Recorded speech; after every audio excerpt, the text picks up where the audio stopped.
السلام الله عليكم ورحمة الله وبركاته. أنا وناقصنا أصحابتنا قالوا من البجوكتان waxaad ku soo dhawaataan muuqaal kooban kaasoo aan kaga hadli doono trade-ka maanta aan qaadanay oo ah GBP/USD.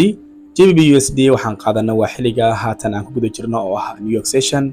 GBP/USD waa beerka inta badan ee baahda bir laba FX ay aad u xiiseedo.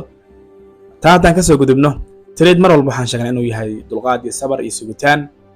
haddii intaas aadan isku helin si walba aad nidaam ama aad rule u baratid ma noqon doontid ruux isku filan. suuqani istaraatiijiyo ama nidaam la barto way fududahay, hase yeeshee inaad adiga xasilooni degaan isbartid aad ayay u adag tahay. dad fara badan ayaa rule badan isticmaala, hase yeeshee waxay inta badan ku hingoobaan waxa weeyaan waa nidaamkii ay barteen, qaabka ay u maareyn lahaayeen misna ay u dejin lahaayeen. sidoo kale waxaa jirto waqtiyo cayiman oo suuqu dhaqaaq leeyahay. haddii intaasi aadan ogeyn ama aadan xog badan ka hayn waxaa noqonaysaa ruux ku dhaxluma bad aad u baaxad weyn. sababtuna waxay tahay xilliyo waxaa jira la trade gareeya iyo xilliyo suuq waxaa jira indhaha laga daawada.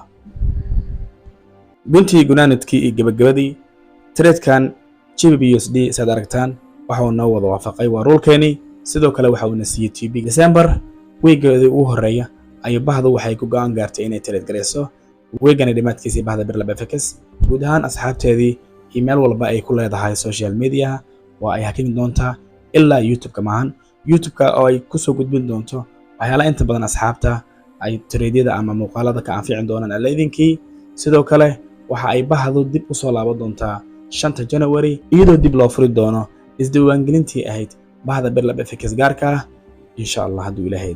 waxaan rajayn doonaa in weegani noo noqon doono week aad u qurux badan sida weegga hore oo naga idlaaday kala ah.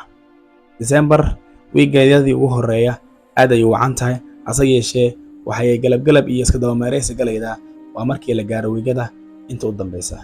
aad baad u mahadsantihiin bahda bir laba FX meel ba joogtaan. waxaan idin leenahay guuleysta.